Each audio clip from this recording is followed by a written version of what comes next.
Welcome to breakfast with the fat man again, right? Yeah, breakfast. Just the fat man's opinion here. This is original Free Pebbles. For some reason, Multiple Meals Dino Bites taste a lot better. A lot better, and they're cheaper. I don't know. Maybe I just don't know. Multiple Meal actually got some good stuff there, folks. If you're if you're interested in knowing your breakfast cereal changes, I don't know what your personal favorite breakfast is. Sort of bacon and eggs, because hey, who don't like bacon and eggs? Well, I guess there's always somebody, right? My sister, she's a vegetarian, so she don't like bacon, right? I'm not sure she likes eggs either. How you look at that? Anyway, I was talking to somebody on the RPG Brigade forum on Facebook the other day about storyline gaming, and I've mentioned storyline gaming a number of times to people, and it seems like to me I have a different view or a different opinion on what that means. The majority of folks, when they talk about it, they talk about the difference between a more interactive, story-based campaign where the GM and the players are weaving a tale, and less about the spending all afternoon rolling dice and crunching numbers, i.e. a mechanics game, I guess, or a minimum max game. A lot of this stuff kind of to blur together. Uh, and that is true. That is a storyline based game as well. You've got more story depth in your game campaign than you do uh, uh, crunching numbers. And that's a great way to do things. I've tried to do that as often as I can. It's not as easy as it sounds. Some people some people have a knack for that sort of thing. Some people are the natural storytellers. I have trouble enunciating, pronouncing, and speaking that way, and without coming across as repeating myself, stuttering and stumbling. It's not so much a speech impairment. It's just, I don't know. I just don't know what to say. It's just always been a bit more awkward that way. On the other hand, I actually have, as long as I can go back when I was younger, played these games from an actual story perspective. And what I'm trying to mean by that is I wrote a story. I wrote a book about the adventure and played it that way. And I've run games through the mail, through email. That's why. This is where it really lends itself to when you've only got one player, one or two players, because then you're not stuck on waiting for them to get back to you because their lives are busy and you need their response. So you have five people doing this and they can't, and somebody's playing by mail and it's turn based, and somebody takes a month to get back to you. Everybody's sitting around for a month, and generally I only do that one time. Then I gently tell that player that I thank them for their contributing, but we can't have that. We want our turnaround at least once a week so we can continue our story. So with the one player and by myself, I can say without doubt, if you're familiar with West End Games, they made their version of Star Wars. It was the original Star Wars RPG that came out early '90s, and maybe the late '80s, early '90s. They had a couple modules, including the something on Tatooine. I don't remember, and it was so clearly written out, and I wanted to play it badly, and I couldn't get anybody to play. And so I sat down and I just took the NPC character sheets and the character sheets and wrote me a story, and based off of the results of rolls. So I had them go visit the location and do the things that the module suggested they do, and I rolled for the responses and the results, and I wrote that up as a storyline. So it was a short story based off of that adventure book, and so that began this habit or style of writing stories and short stories without with other people's input. Collaboration is what it is, a collaborative work, and I improved my skills in the writing area. And of course, none of you guys have probably seen any of this stuff yet.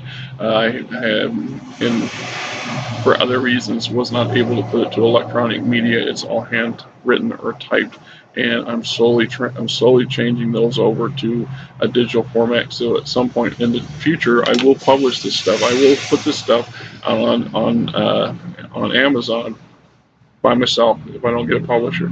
Like I said, I've mentioned this several times. I did get a contract with a company called Golden Games to produce my role-playing games, or my I can't call it role playing.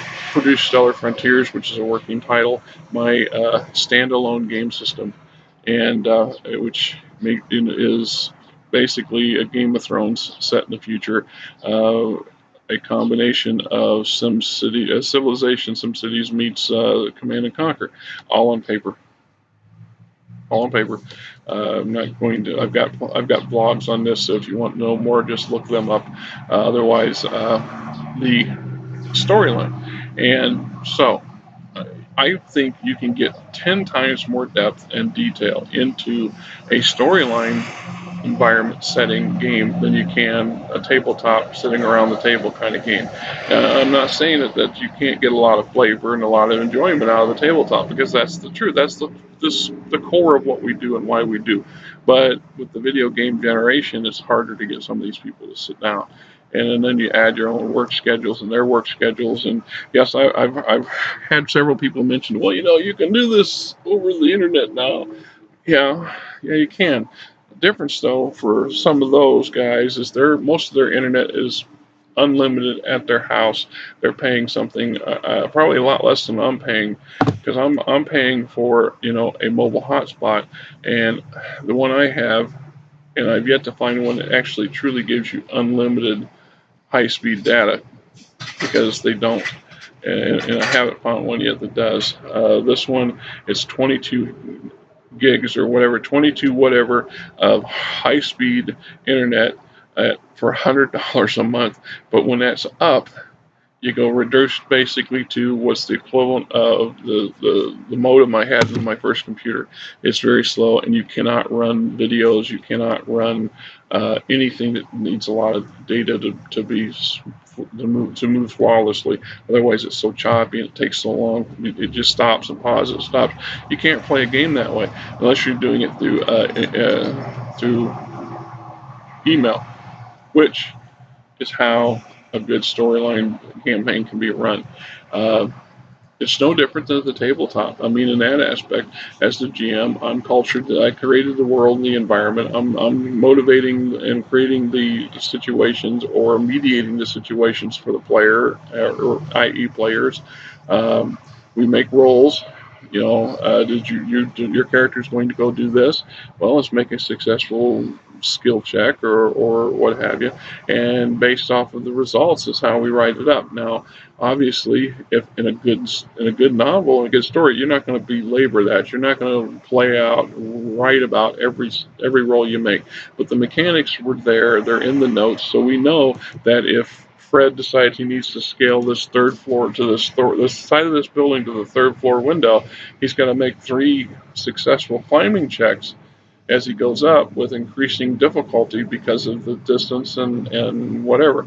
And if he fails, then he fell. So if he's successful, he makes it. So when I write the storyline up, I don't talk about the 3 dice rolls he made, but I will flush up the concept of this, how easy or how difficult it was based on those rolls for him to climb to that window, and if there was any fails or last minute dramatic catches kind of thing. We work that into the storyline, and then I send it to him and get his opinion on it and his take on it, or his response to, well, this is what happened, what did you do, or what did you think? And then we bring that back, and I rewrite that into a smoother flowing storyline. So at some point, we actually are co-writing a novel.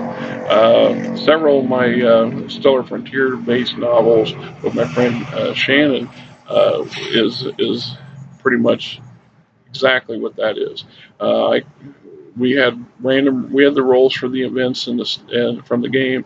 The event said this takes place, and then I write up the initial, character so and so is doing this, minister so and so is doing that. How do they respond? What do they do? And what do you want to do? Because it's your game, it's your house.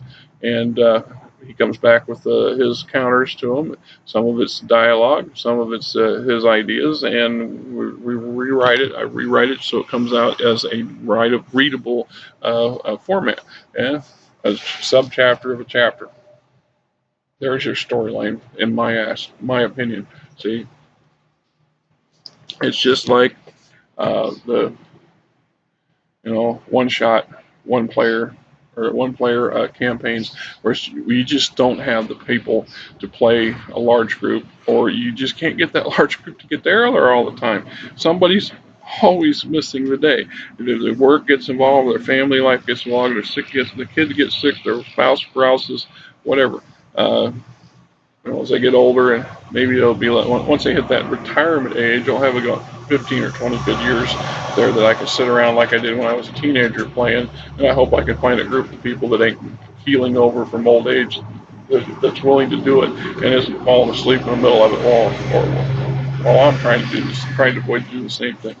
But sometimes we have to do what we have to do to keep ourselves motivated and to enjoy our collections and our hobby, if you will. And this was one way I did it. I try it. Just try it.